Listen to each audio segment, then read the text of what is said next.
संविधान चाहे जितना भी सुंदर क्यों ना हो, अगर उसे अमल में लाने वाले लोग बुरा हुआ तो वो बुरा ही साबित होगा।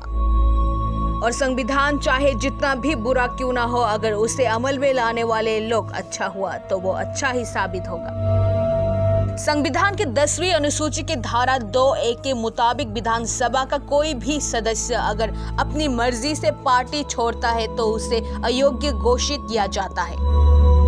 और धारा 2(b) के मुताबिक अगर विधानसभा का कोई भी सदस्य अपनी पार्टी की दिशा के विपरीत अपना समर्थन देता है तो उसे भी अयोग्य ठहराया जाता है। संविधान के इसी कानून को इस्तेमाल करके आईपीएफटी के राजस्व मंत्री श्री एनसी देबबर्मा ने आईपीएफटी का पूर्व विधायक श्री बृषकेतु देबबर्मा को राज्य विधानसभा में अयोग्य घोषित करने का प्रस्ताव घोषणा किया है।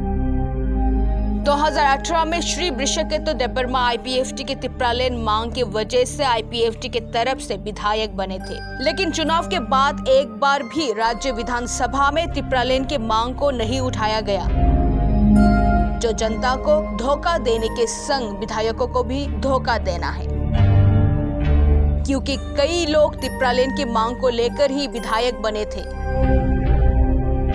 पर 2018, 2019, 2020 बीत गया, अभी तक एक भी शब्द तिप्रालेन के लिए आईपीएफटी राजस्व मंत्री श्री एनसी देबबर्मा ने नहीं निकाला। पर एमएलए बृषकेतु को जनता को दिया वादा याद है, इसलिए उन्होंने पार्टी के बारे में ना सोचकर, पार्टी को जनता से बड़ा ना समझकर तिप्रालेन की मांग विधानसभा में उठाया, लेकिन उनके पार्टी का समर्थन उसे नहीं मिला।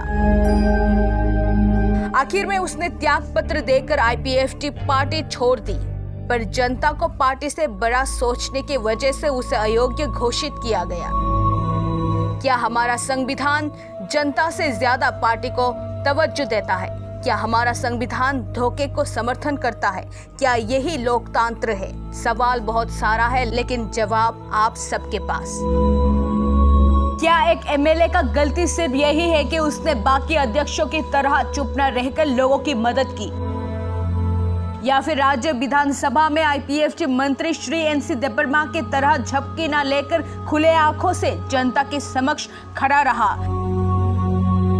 2018 के चुनाव से लेकर अब तक मंत्री एनसी देबबर्मा को लोगों के घरों पे जाकर लोगों के मुश्किलों का हल करते नहीं देखा गया, पर एमएलए बृषकेतु देबबर्मा ने हर वो काम किया जो एक विधायक को करना चाहिए।